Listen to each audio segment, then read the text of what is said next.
Assalamualaikum warahmatullahi wabarakatuh. Perkenalkan, nama saya Muhammad Al-Farozi dalam tugas presentasi mata kuliah Politik Islam Asia Tenggara.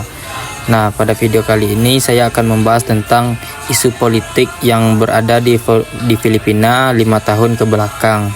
Nah, di sini saya akan nantinya mengangkat suatu isu perseteruan antara Presiden Filipina dengan Wakil Presiden Filipina. Nah, sebelum itu nanti kita akan masuk latar belakang dari negara Filipina tersebut. Sekarang kita masuk kepada latar belakang. Filipina dengan nama resmi Republik Filipina, bahasa Inggris Republic of the Philippines, adalah sebuah negara kepulauan dan negara kesatuan yang bersistem presidensial dengan berbentuk republik konstitusional di Asia Tenggara, sebelah utara Indonesia dan timur laut Sabah. Filipina merupakan sebuah negara kepulauan yang terletak di lingkar Pasifik Barat. Negara ini terdiri dari 7.641 pulau. Selama ribuan tahun, warga kepulauan Filipina dan pekerja keras ini telah mengembangkan sistem cocok tanam padi yang sangat maju yang menyediakan makanan pokok bagi masyarakatnya. Sekarang kita masuk kepada rumusan masalah. Di sini ada dua masalah A dan masalah B. Masalah A yaitu apa penyebab perseteruan Presiden Marcos dan Wakil Presiden Sara Duterte di Filipina. Dan masalah B, akankah perseteruan tersebut berdampak terhadap bangsa Moro yaitu bangsa Islam yang berada di Filipina Selatan. Nah, di sini akan masuk nanti kepada penjelasan untuk menjawab dari dua permasalahan tersebut. Sekarang kita masuk kepada penjelasan pertama, yaitu hubungan antara Presiden Filipina Ferdinand Marcos Jr. atau biasa disebut dengan Bongbong Marcos dan Wakil Presiden Sara Duterte kini tengah memanas setelah sebuah pernyataan kontroversial yang dikeluarkan oleh Duterte pada Sabtu 23 November 2024. Dalam pernyataan tersebut, Sara Duterte yang merupakan anak dari mantan Presiden Rodrigo Duterte dengan tegas mengungkapkan bahwa jika dirinya terbunuh, dia akan membunuh Presiden Ferdinand Marcos Jr. Sebagai balasannya, pernyataan yang mengejutkan ini langsung memicu reaksi beragam dari publik. Selanjutnya yaitu selama masa kepresiden ayahnya Rodrigo Duterte, Sara dikenal sebagai tokoh yang cukup berpengaruh baik di tingkat lokal maupun nasional. Ia memainkan peran penting dalam membentuk aliansi politik dan berpartisipasi aktif dalam keputusan-keputusan besar yang diambil oleh pemerintah. Namun, setelah pemilu 2022, di mana dia dan Marcos menjadi pasangan yang dipilih rakyat, hubungan antara keduanya mulai menunjukkan tanda-tanda ketegangan. Banyak pihak yang menilai bahwa perbedaan dalam pendekatan politik dan visi pemerintahan mungkin menjadi penyebab utama perpecahan ini. Sekarang kita masuk kronologi perseteruan Sara Duterte dan Marcos Jr.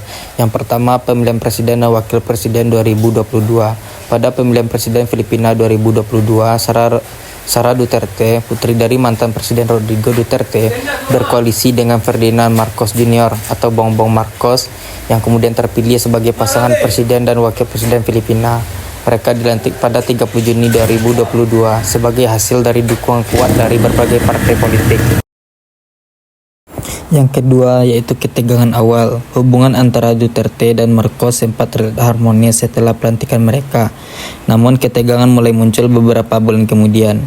Beberapa sumber politik melaporkan bahwa Sara mulai menunjukkan ketidakpuasan terhadap kepemimpinan Bongbong Marcos, terutama terkait perbedaan pandangan politik. Selanjutnya, nomor 3 yaitu pengunduran diri Sara Duterte dari posisi Menteri Pendidikan. Pada Juni 2024, Sara Duterte mengundurkan diri dari jabatan Menteri Pendidikan dan Wakil Ketua Satgas Anti Pemberontakan atau NTF-LCAT. Meskipun demikian, ia tetap mempertahankan posisinya sebagai Wakil Presiden. Pengunduran diri tersebut disebabkan oleh ketidakcocokan dengan kebijakan pemerintah dan bukan karena kelemahan pribadi menurut Sara. Selanjutnya, nomor 4, tuduhan terhadap Marcos Jr. dan ketegangan dengan Rodrigo Duterte. Pada Januari 2024, mantan Presiden Filipina Rodrigo Duterte menuduh Marcos Jr. dan sekutunya berencana mengamandemen konstitusi untuk menghapus batasan masa jabatan. Duterte juga mengecam langkah-langkah Marcos terkait kebijakan luar negeri dan narkoba. Tuduhan ini memperburuk hubungan antara Duterte dan Marcos. Sekarang masuk nomor 5, yaitu desakan dari putra Duterte untuk Marcos mundur. Pada Januari 2024, Sebastian Duterte, putra Rodrigo Duterte, yang juga menjabat sebagai wali kota Davao, mendesak Presiden Marcos untuk mengundurkan diri. Ia mengkritik kebijakan anti-narkoba Marcos yang lebih longgar dan kebijakan luar negeri yang lebih pro-Amerika, yang bertentangan dengan kebijakan ayahnya.